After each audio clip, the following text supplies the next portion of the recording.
की बैठक में आप गए थे, ऐसा मेरा परिचय यहाँ पर हुआ।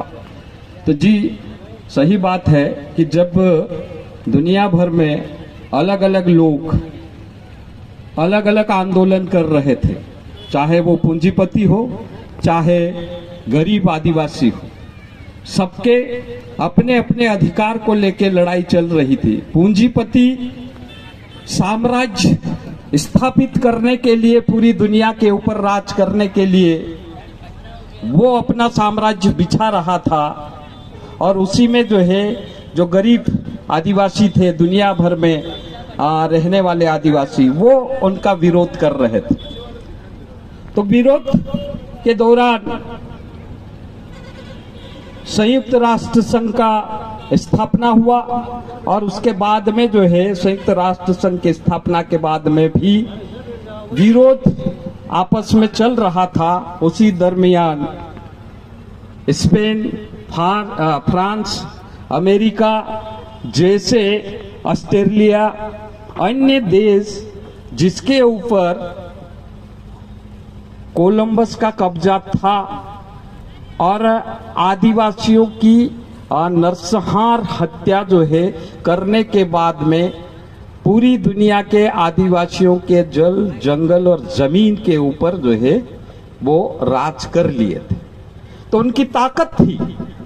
इसीलिए 1982 में संयुक्त राष्ट्र संघ की जो मानव अधिकार टीम थी, उन्होंने पूरी दुनिया का सर्वे करने का निर्णय लिया, और निर्णय लेने के बाद में दुनिया भर का जो समस्या थी आदिवासियों की, वो समस्या को जानने के बाद में 1992 में साम्राज्यवादी ताकत संयुक्त राष्ट्र संघ के सामने जाकर अपनी ताकत दिखा रहा था, और कह रहा था कि कोलंबस दिवस मनाना चाहिए, बात रखी थी। और उसमें अमेरिका और स्पेन, दो देशों ने अपने आप को कोलंबस दिवस मनाने की घोषणा कर दी थी, लेकिन संयुक्त राष्ट्र संघ ने घोषणा नहीं की। बाद में जब 1993 में हमारे देश के प्रतिनिधि, सरकारी प्रतिनिधि जयंत प्रसाद ने संयुक्त राष्ट्र संघ में जाकर एक हलफनामा, सरकारी हलफनामा पेश किया। उस हलफनामे में ये कहा कि जब बात चल रही थी कि एक तरफ कोलंबस दिवस होना चाहिए और दूसरे तरफ आदिवासी दिवस होना चाहिए, तब जयंत प्रसाद ने 1993 में जाकर कहा कि भारत में आदिवासी नहीं रहते हैं, इसलिए हम भी कोलंबस का समर्थन करते हैं और आदिवासी दिवस का विरोध करते हैं। तो ये बात भारत के आदिवासियों को पता चला कि भारत सरकार संयुक्त राष्ट्र संघ में हलफनामा पेश करके ये बात कहती है कि भारत में आदिवासी नहीं। तब जाके देश भर के आदिवासियों ने ये तय किया कि हम लोग भी सरकार के विरुद्ध में संयुक्त राष्ट्र संघ की अगली बैठक में जाएंगे, और हम प्रूफ करके दिखाएंगे कि हम भारत के निवासी हैं और भारत में आदिवासी रहते हैं, और उन आदिवासियों के ऊपर सरकार का दमन कैसा चल रहा है, ये बात बोलने के लिए हम भी जाएंगे। तो उसको लेकर पूरे देश में चर्चाएं चली, अलग अलग इलाकों में बैठकें हुई, और बैठक होने के बाद में मध्य भारत से मुझे भी चुना गया कि गजानन भी संयुक्त राष्ट्र संघ में जाकर आदिवासी की बात रखेंगे। तब मैं जुलाई 1994 को हम लोग संयुक्त राष्ट्र संघ में गए, और जाने के बाद में हमारे साथ में उस समय चक्रवर्ती करके सरकारी प्रतिनिधि थे। तो हमने अपनी बात रखी, हमने कहा कि हम भारत के आदिवासी हैं। तो उन्होंने कहा कि मेरे पूर्व वक्ता ने कहा भारत सरकार के हलफनामा ये बताता है कि भारत में आदिवासी नहीं है, और ये जो आए हैं ये पाकिस्तान के दलाल है, भारत सरकार के ऊपर कीचड़ उछालने के लिए आए। तो हमने जो है कहा कि इनके पूर्व साथी ने कहा, इन्होंने कहा,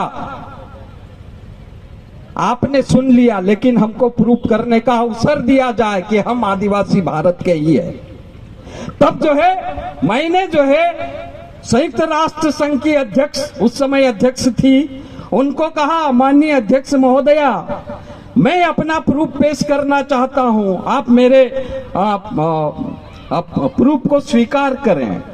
तो जो जाति और मूल निवासी का प्रमाण पत्र सरकार के प्रतिनिधि देते हैं, तो मैंने जो है मेरा जाति और मूल निवासी का प्रमाण पत्र अध्यक्ष महोदया को दिया और उनको कहा कि ये जो हमारे भारत के प्रतिनिधि आए हैं उनसे हिंदी वाला आप अंग्रेजी में ट्रांसलेशन करके सुनिए। तब मेरा जो प्रमाण पत्र था अध्यक्ष महोदय के सामने ये चक्रवर्ती ने अनुवाद करके जो है अध्यक्ष महोदय को बताया।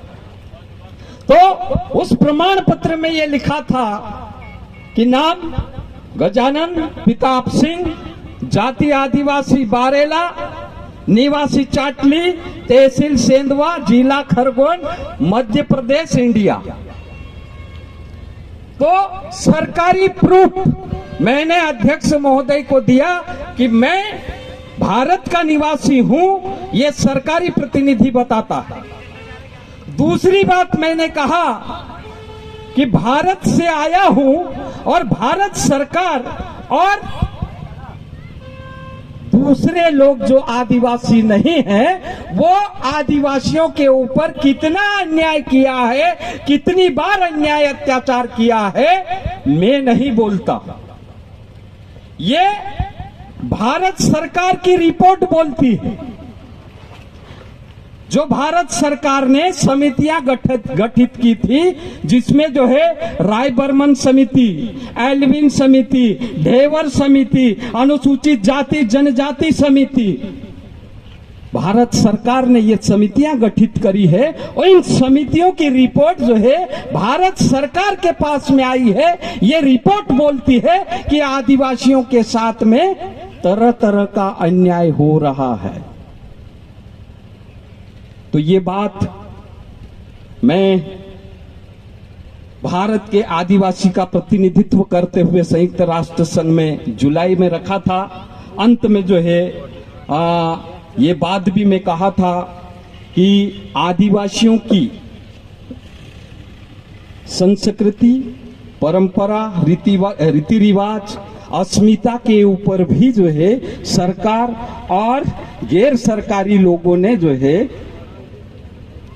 उसको खत्म करने के लिए जो है साजिश रची है। और चाहे वो दिखाकर हो या पीछे से हो, लेकिन जो है कहीं न कहीं रूप से आदिवासी के देवी देवता के ऊपर आक्रमण हो रहा है, आदिवासी की संस्कृति के ऊपर आक्रमण हो रहा है और आदिवासी मत के पैसे से हो रहा है या सरकारी पैसों से हो रहा है। जैसे मैं आपको उदाहरण बता दूं, भीलड बाबा पे अभी बड़ा मेला लगा। ये भीलड देव जो है ये बोलते हैं कि जो है हिंदू का देव है। हम बोलते कि हमारे जो पूर्वज बड़वे सीखते थे, अगर बड़वा आधा अधूरा रह जाता था तो वो भीलड बाबा के यहां ले जाते थे, तो बैड़ा चढ़ते चढ़ते उसको बाहर आ जाता था। तो वो देव हमारा था, लेकिन सरकार कहीं न कहीं तरीके से जो है हमारे देव पे कब्जा कर लिया। दूसरा, सेंधवा के पास में बीजासन माता मंदिर है। अभी वो बीजासनी माता थी, उसके ऊपर आदिवासी जो है पूजा करता था, लेकिन आज जो है सरकार की ताकत से, सरकार जो है अपने पैसे से आदिवासी के देव के ऊपर आक्रमण करके हिंदुत्व का कब्जा कर लिया।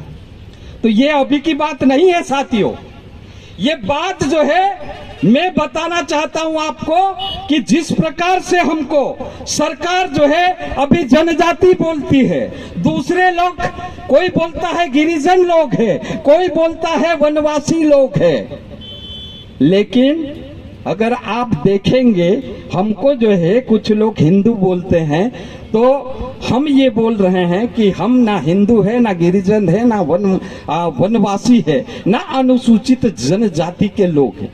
हम तो धर्मपूर्वी लोग हैं।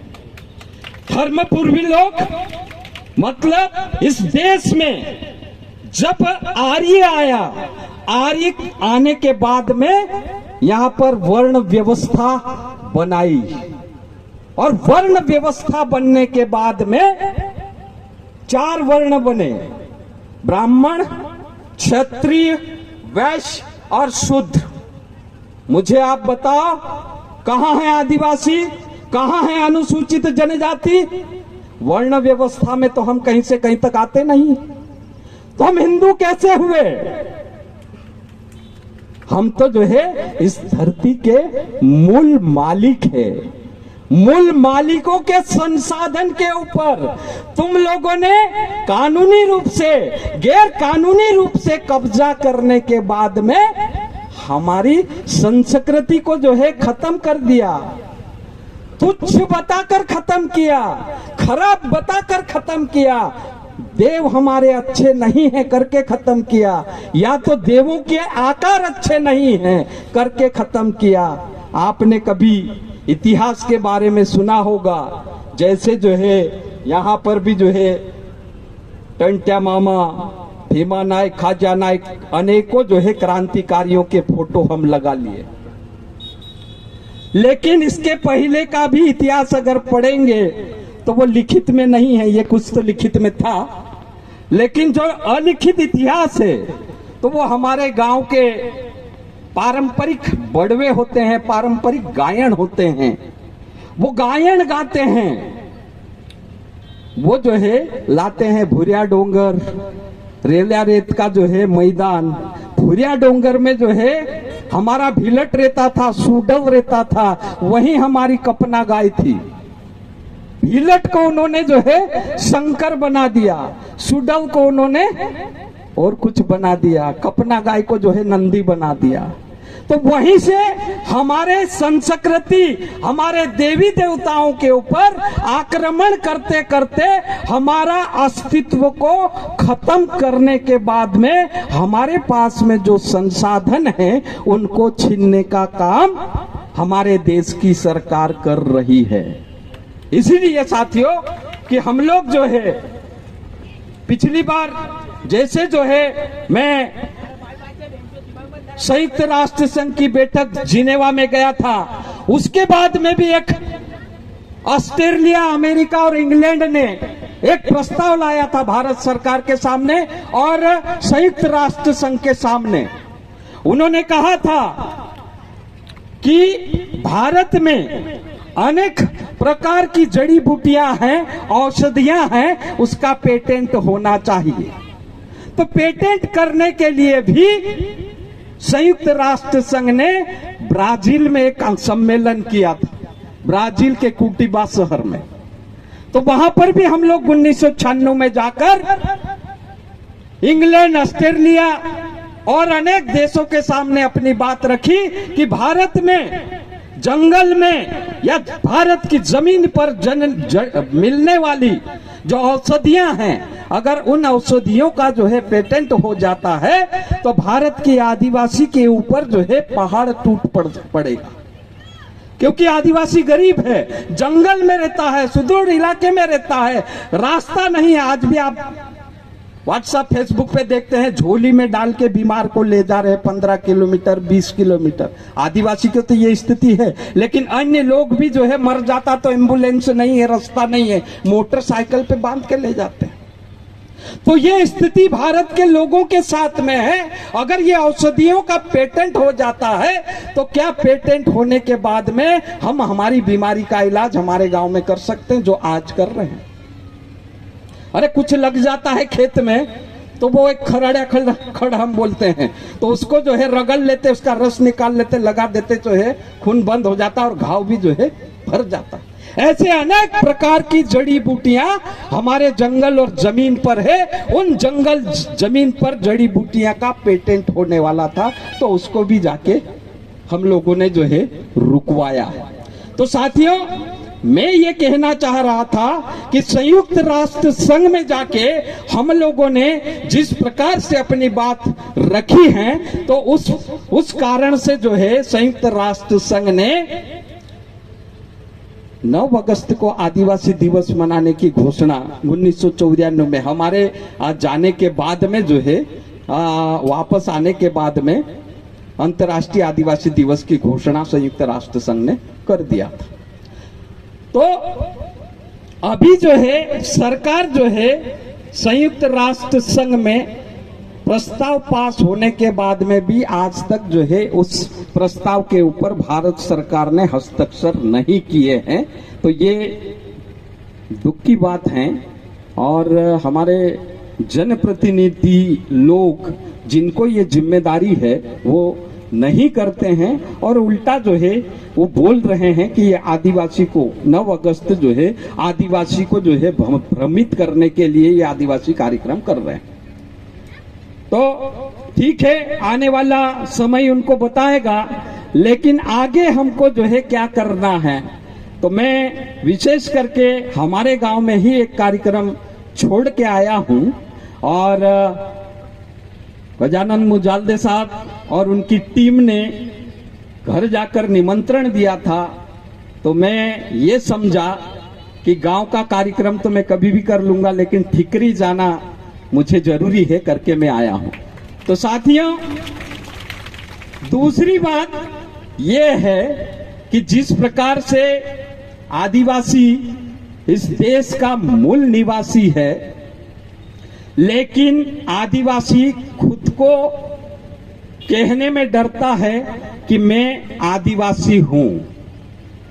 खुद आदिवासी होकर अपना पहनावे को जो है पहनना अच्छा नहीं समझता है, अपनी संस्कृति को अपनाना अच्छा नहीं समझता है, अपनी भाषा जो मातृभाषा है उसको बोलना अच्छा नहीं समझता है।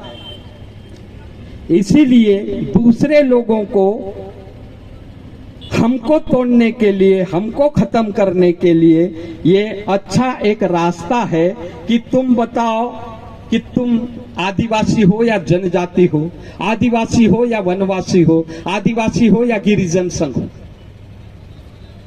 तो आदिवासी की परिभाषा क्या, किसको कहेंगे आदिवासी? क्योंकि हम सब भूल गए, हमारे पूर्वज हमको बता के नहीं गए। तो हमको आदिवासी बनना है तो मातृभाषा में बात करना पड़ेगा। स्कूल में जितनी भी शिक्षा हमको दी जा रही है वो शिक्षा हमारी मातृभाषा में होनी चाहिए। शहर वाला बच्चा जो उसकी मातृभाषा हिंदी है